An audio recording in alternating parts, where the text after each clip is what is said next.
Hello my dear friend and my dear student, मेरे इस YouTube channel में आप सभी लोगों का स्वागत है। मैं आप लोगों को इस समय BA third year fifth semester से प्रथम प्रश्न पत्र तुलनात्मक शासन और राजनीति पढ़ा रहा हूँ। तुलनात्मक शासन और राजनीति के इस क्रम में मैं इस समय यूनिट 6 पढ़ा रहा हूँ। यूनिट 6 जो अमेरिका के संविधान के बारे में दिया गया है। 6 सेमेस्टर के अंतर्गत हमें अमेरिकी संविधान या American constitution, American legislature, American executive, American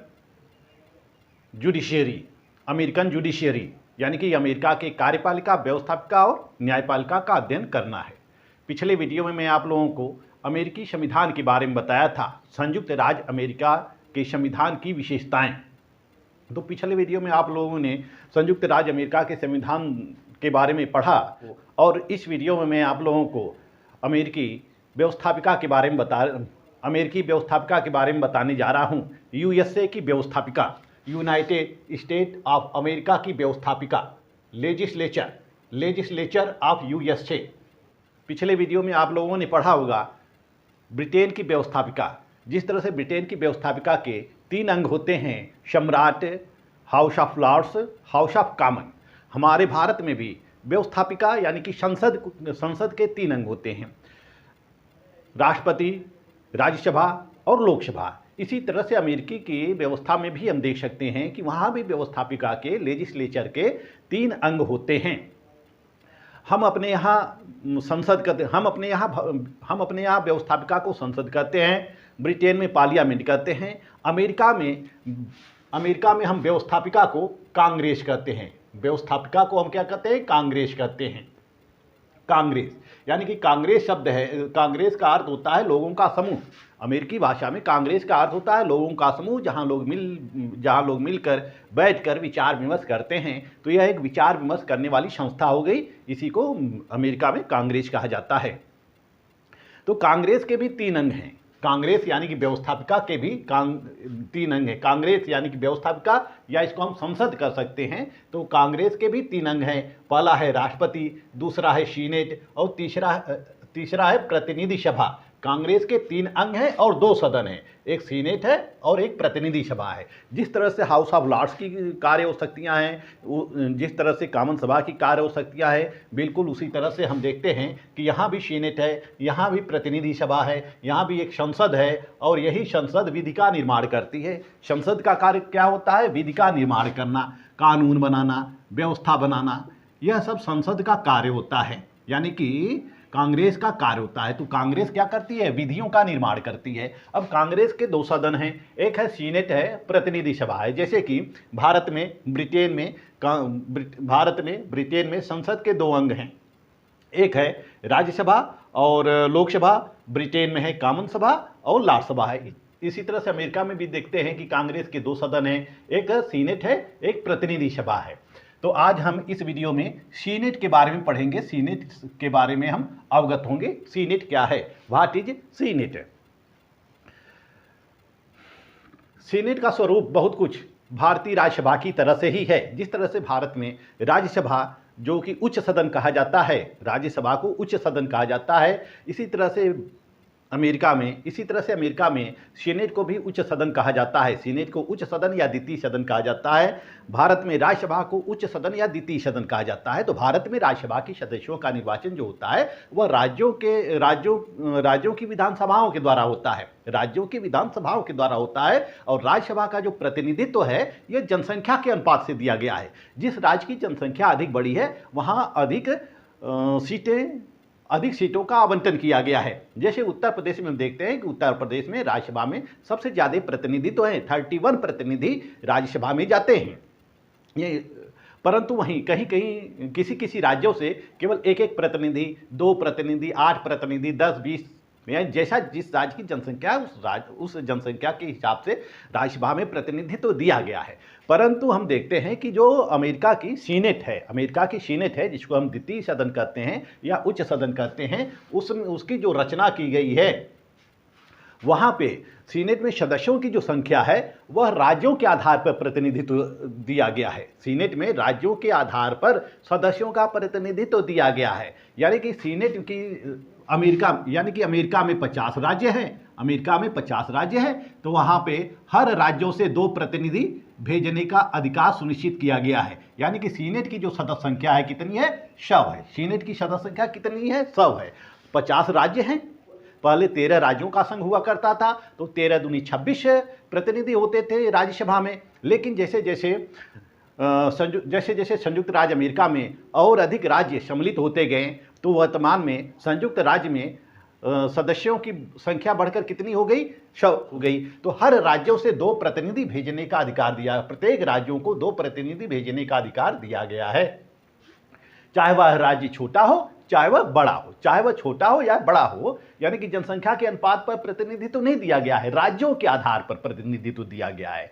50 राज्य हैं तो हर राज्य को 2 प्रतिनिधि भेजने का अधिकार है। तो इस तरह से 50 दूना 100 प्रतिनिधि, तो सीनेट सभा में सदस्यों की संख्या कितनी हो जाती है? 100 हो जाती है।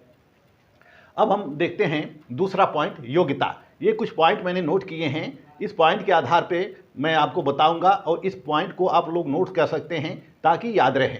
दूसरा है योग्यता। योग्यता क्या होनी चाहिए? सीनेट का सदस्य होने की योग्यता क्या होना चाहिए, या सीनेट का सदस्य निर्वाचित होने के लिए योग्यता क्या होनी चाहिए? तो पहला, उसकी आयु कितनी होनी चाहिए? उसकी आयु 30 वर्ष होनी चाहिए, 30 वर्ष होना चाहिए। दूसरी योग्यता है कि वह 9 वर्षों तक अमेरिका में रह चुका हो। तीसरी योग्यता है कि जिस राज्य से वह चुनाव लड़ रहा हो उस राज्य का निवासी हो।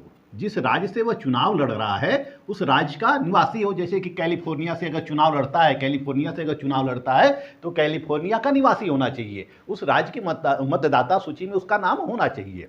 तो ये उनकी योग्यताएं होती है, मुख्य योग्यताएं होती है।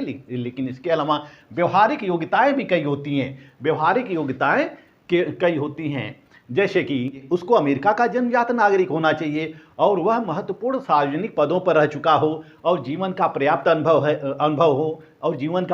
अनुभव हो और इसके साथ ही साथ वह धनी और गणमान्य नागरिक हो। यानी कि सीनेट का चुनाव लड़ने के लिए काफ़ी धनी होना चाहिए, काफ़ी रुपए पैसे खर्च होते हैं, वहाँ पे करोड़ों लाखों डॉलर वहाँ पर खर्च होते हैं। तो खर्च का वहन करने के लिए व्यक्ति को तो धनी होना ही चाहिए, पूंजीपति होना ही चाहिए। तो हम देखते हैं इनका भी प्रतिनिधित्व होता है, वह सब पूंजीपति वर्गों का होता है, धनी वर्गों का होता है। किसी आम नागरिक का प्रतिनिधित्व तो सुनिश्चित नहीं हो पाता है। तो उनके पास पर्याप्त धन होना चाहिए, राजनीतिक जीवन का अनुभव होना चाहिए और वह महत्वपूर्ण सार्वजनिक पदों पर रह चुके हों। तो इस तरह से कुछ व्यवहारिक योग्यताएं भी होती हैं। अब हम देखते हैं तीसरा पॉइंट, निर्वाचन। सीनेट के सदस्यों का निर्वाचन कैसे होता है? जैसे कि सीनेट का सदस्यों का जो निर्वाचन है वह 1913 के पूर्व इसकी पद्धति जो थी वह राज्य के विधानसभा के द्वारा थी। जिस तरह से हमारे यहाँ राज्य के विधानसभाओं के द्वारा राज्यसभा के सदस्यों का निर्वाचन होता है, राज्य की विधानसभाओं के द्वारा हमारे यहाँ राज्यसभा के सदस्यों का निर्वाचन होता है, इसी तरह से अमेरिका में भी 1913 के पहले राज्य विधानसभा के द्वारा निर्वाचन होता था। लेकिन इस पद्धति में काफ़ी दोष उत्पन्न हो गए थे, भ्रष्टाचार उत्पन्न हो गए थे, रिश्वतखोरी उत्पन्न हो गई थी। यानी कि जो चुनाव था वह लोकतांत्रिक नहीं रह गया था, पूर्ण रूप से लोकतांत्रिक नहीं रह गया था। इसमें धन बल का प्रयोग होता था, बाहुबल का प्रयोग होता था और जिसके पास अधिक पैसा होता था वही विधानसभाओं के द्वारा चुना जाता था। तो इस व्यवस्था में संशोधन किया गया 1913 में यह संशोधन किया गया और संविधान में 17वां संशोधन किया गया। संविधान में 1913 में 17वां संवैधानिक संशोधन किया गया।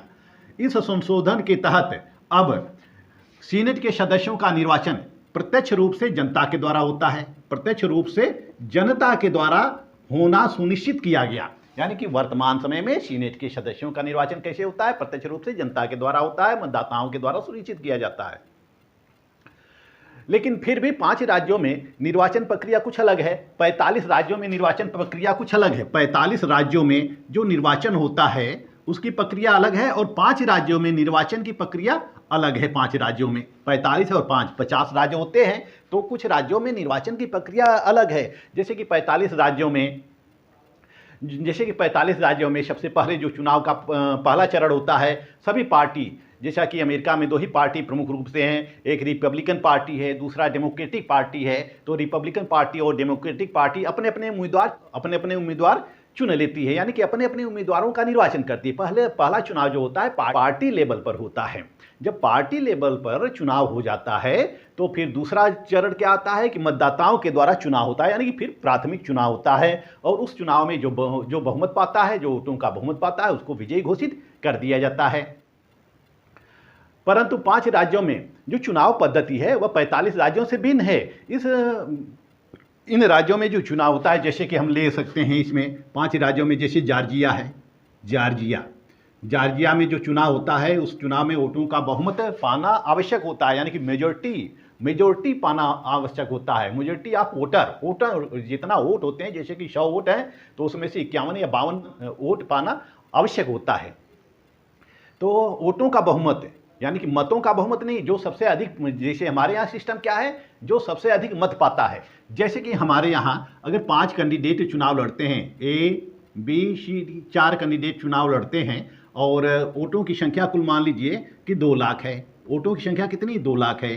तो 2 लाख का जो है बहुमत कितना होता है? 1 लाख से कुछ अधिक होता है। 1 लाख से कुछ अधिक होगा, यानी कि जो 1 लाख से अधिक वोट पाएगा उसके ही फेवर में वोटों का बहुमत होगा। लेकिन हमारे यहाँ सिस्टम क्या है, जैसे कोई 35 पा जाता है, 35,000 पा जाता है, कोई 65,000 पा जाता है, कोई 30,000 पा जाता है, कोई 70,000 पा जाता है, तो चुनाव जीत जाता है। यानी कि 2 लाख वोट हैं और 2 लाख में एक व्यक्ति 70,000 वोट पाकर जीत जाता है। तो यह क्या है? यह वह मतदाताओं का, संपूर्ण मतदाताओं का या अधिकांश मतदाताओं का प्रतिनिधित्व तो नहीं करता है। लेकिन अमेरिका में क्या है कि यदि अमेरिका के कुछ राज्यों में क्या है, जैसे कि जॉर्जिया में क्या है कि यदि अधिक कैंडिडेट चुनाव लड़ते हैं और उसमें से कोई भी वोटों का बहुमत नहीं प्राप्त करता है तो फिर दूसरा राउंड में चुनाव होता है। दूसरे राउंड में चुनाव होता है। जो दूसरे राउंड में चुनाव होता है उसमें जो सबसे अधिक मत पाता है उसी को खड़ा किया जाता है, यानी कि इसमें B 65 पाया और D 70,000 पाया। अब इसमें जो 2 लोग होते हैं उन्हीं को खड़ा किया जाता है। फिर दूसरी बार मतदान होता है। जब दूसरी बार मतदान होता है तो निश्चित है कि यह वोटों का बहुमत प्राप्त कर लेते हैं और इस तरह से जो वोटों का बहुमत प्राप्त करता है उसको विजयी घोषित कर दिया जाता है। यानी कि सबसे पहले प्रथम 2 प्रत्याशियों को चुन लिया जाता है। दूसरे राउंड में क्या होता है कि जो ऊपर से सबसे अधिक वोट पाते हैं उन्हीं को चुन लिया जाता है और फिर मतदान होता है। मतदान में फिर जो बहुमत पाता है उसी को विजयी घोषित कर दिया जाता है। इसी तरह से कैलिफोर्निया,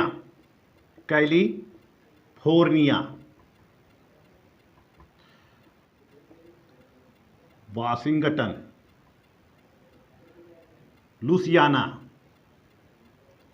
लुसियाना और नॉन पोर्टिशन, इन 4 राज्यों में भी चुनाव की प्रक्रिया अलग होता है। इसमें पहले साधारण निर्वाचन होता है। यदि किसी को भी वोटों का बहुमत प्राप्त नहीं होता है तो सिर्फ 2 प्रत्याशियों के बीच मुकाबला होता है और दोबारा मतदान होता है। जो वोटों का बहुमत प्राप्त करता है वही विजयी घोषित हो जाता है। यानी कि हम 5 राज्यों में अलग प्रकार की निर्वाचन व्यवस्था देख सकते हैं 45 राज्यों की अपेक्षा। जॉर्जिया, कैलिफोर्निया, वाशिंगटन, लुसियाना, नॉन पोर्टिश। और एक महत्वपूर्ण बात यह है कि चुनाव के समय में राज्य यानी कि सीनेट के चुनाव के संबंध में हर राज्यों को अधिकार दिया गया है नियम बनाने की शक्ति हर राज्यों को दी गई है। हर राज्य की जो विधानसभा होती है वह अपने राज्य के अंतर्गत चुनाव प्रक्रिया के संबंध में विधि बना सकती है। इसमें जरूरी नहीं कि यूएस से ही कानून बनाए, यानी कि संघ ही सरकार कानून बनाए या कांग्रेस ही कानून बनाए। राज्यों को भी स्वतंत्र शक्तियां दी गई हैं कि वह चुनाव के संबंध में अपने कानून बना सकते हैं, चुनाव की प्रक्रिया निर्धारित कर सकते हैं। अब चुनाव की प्रक्रिया क्या होती है, कैसे चुनाव होता है? जैसा कि निर्वाचन प्रक्रिया, ये जो प्रक्रिया होती है, प्रक्रिया कैसे शुरू होती है? जैसा कि सीनेट के जिस तरह से हमारे यहाँ राज्यसभा के सदस्यों का कार्यकाल 6 वर्ष है। राज्यसभा एक अस्थायी सदन है, यह भंग नहीं होती है। इसके 1/3 सदस्य प्रति 2 वर्ष के पश्चात सेवानिवृत्त होते रहते हैं। यानी कि 1952 में जब राज्यसभा का गठन हुआ तो गठन के समय संरचना इस तरह से रखी गई कि हर 2 वर्ष पर 1/3 सदस्य रिटायर होते रहें और हर 2 वर्ष पर 1/3 सदस्यों का निर्वाचन होता रहे। इसी तरह से अमेरिकी सीनेट में भी जब 1789 में अमेरिका का संविधान लागू हुआ तो उस समय सीनेट की संरचना इस प्रकार की गई, यानी कि धीरे धीरे करके इस प्रकार कर दी गई कि प्रत्येक 2 वर्ष के पश्चात 1/3 सदस्य रिटायर होते रहे, उनके स्थान पर नए सदस्यों का निर्वाचन होता रहे। तो इसमें जो सीनेट के जो सदस्य होते हैं, तो सीनेट का जो रिक्त पद होता है, यानी कि प्रत्येक हर 2 साल के पश्चात 1/3 सदस्य रिटायर होते रहते हैं। तो जब सीनेट का रिक्त पद होता है तो जो सीनेट का सचिव होता है वह गवर्नर को एक पत्र भेजता है कि वह गवर्नर को एक पत्र भेजता है और उनको सूचित करता है कि सीनेट की कुछ सीटें रिक्त हो गई हैं और इस पर निर्वाचन कराने की आवश्यकता है। अब गवर्नर जो होता है वह चुनाव की प्रक्रिया की अधिसूचना जारी करता है। अब गवर्नर के संज्ञान में आ जाता है कि अब सीटों पर मतदान होना आवश्यक है, तो गवर्नर सीटों की चुनाव के लिए अधिसूचना जारी करता है। या फिर एक और विकल्प इसमें दिया गया है कि गवर्नर रिक्त पदों पर अस्थायी नियुक्ति कर सकता है, यानी कि जो 17वां संशोधन किया गया उस 17वें संशोधन के अंतर्गत यह प्रावधान किया गया कि जो सीनेट की सीटें रिक्त हो गई हैं उस रिक्त पदों पर अस्थायी सदस्यों की नियुक्ति गवर्नर के द्वारा की जा सकती है।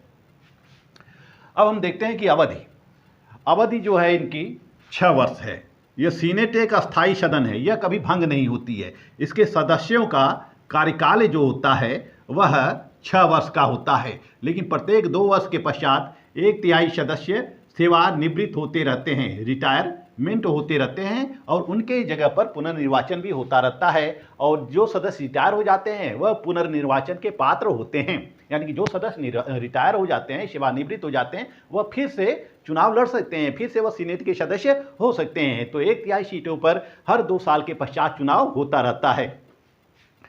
अधिवेशन, जिस तरह से हमारे यहाँ संसद का अधिवेशन होता है और साल में 2 बार संसद का अधिवेशन होना आवश्यक है, 2 सत्रों के बीच 6 महीने का अंतर होना चाहिए। इसी तरह से हम अमेरिका में भी देखते हैं कि अमेरिका में प्रत्येक वर्ष अधिवेशन होता है, प्रत्येक वर्ष कांग्रेस का अधिवेशन होता है। कांग्रेस का मतलब सीनेट और प्रतिनिधि सभा दोनों को मिलाकर हम कांग्रेस कहते हैं।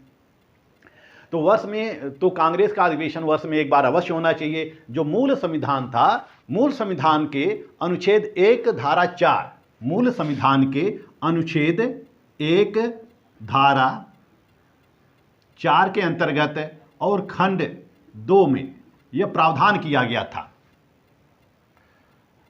मूल संविधान के अनुच्छेद 1 धारा 4 खंड 2 में यह प्रावधान किया गया था कि जो सीनेट की बैठक होगी या कांग्रेस की बैठक होगी वह दिसंबर के महीने में होगी। दिसंबर के महीने में तीसरे दिन से शुरू होगी, यानी कि 3 दिसंबर को प्रारंभ होगी। हर साल कांग्रेस की बैठक 3 दिसंबर से प्रारंभ होगी, 3 दिसंबर से प्रारंभ होगी। लेकिन इसमें 20वां संशोधन किया गया, लेकिन इसमें 20वां संशोधन किया गया, 20वां संशोधन किया गया और 20वां संशोधन करने के पश्चात 3 दिसंबर से इसको 3 जनवरी कर दिया गया। अब जो कांग्रेस की बैठक होती है वह 3 जनवरी से, हर साल 3 जनवरी से शुरू होती है, 3 जनवरी से शुरू होती है। और इसके अलावा अनुच्छेद 1 धारा 3 में यह भी प्रावधान किया गया है। अनुच्छेद 1 आर्टिकल 1 धारा 3 में यह भी प्रावधान किया गया है कि राष्ट्रपति विशेष समय में संसद का या कांग्रेस का अधिवेशन बुला सकता है, यानी कि विशेष अधिवेशन बुला सकता है। राष्ट्रपति विशेष अधिवेशन बुला सकता है, राष्ट्रपति को शक्तियां दी गई हैं। अनुच्छेद 1 धारा 3 में यह शक्तियां दी गई हैं कि राष्ट्रपति विशेष अवसरों पर संसद का विशेष अधिवेशन बुला सकता है। आइए 7वां पॉइंट देखते हैं, वेतन भत्ते। वेतन भत्ते कितने होते हैं? जैसा कि 2009 से जो सीनेटर का वार्षिक वेतन होता है वह $1,74,000 होता है। $1,74,000 यह वेतन होता है एक सीनेटर का। जो इसके सभापति होते हैं उसको $1,93,000 प्रतिवर्ष मिलता है। यह वार्षिक वेतन है। यह क्या है? वार्षिक वेतन मिलता है। सीनेटर को कितना मिलता है? $1,74,000 वेतन इनको वार्षिक मिलता है। यानी कि प्रत्येक वर्ष में 1,74,000 इनको वार्षिक मिलता है। इसके अलावा सेवानिवृत्ति के पश्चात भी इनको पेंशन मिलता है, सेवानिवृत्ति के पश्चात इनको पेंशन मिलता है, चिकित्सा सुविधाएं मिलती है, यात्राएं मिलती और मुफ्त की यात्राएं मिलती हैं, अन्य सुविधाएं मिलती हैं। जितनी भी सरकारी सुविधाएं होती हैं, सारी सरकारी सुविधाएं सीनेटर को प्राप्त होती हैं, और वह 5 वर्ष का सदन का सदस्य रह चुका हो तो 5 वर्ष के पश्चात उसको पेंशन का भी प्रावधान है। जो सीनेट के सदस्य होते हैं वह 5 वर्ष के पूर्व ही यदि सीनेट से रिटायर हो जाते हैं या सीनेट से सदस्यता त्याग देते हैं तो उनको पेंशन नहीं मिलता है। पेंशन पाने के लिए अनिवार्य है कि कम से कम 5 वर्ष तक उनको सीनेट का सदस्य होना चाहिए। आइए अब देखते हैं सीनेट के पदाधिकारी। सीनेट में कौन कौन से पदाधिकारी होते हैं।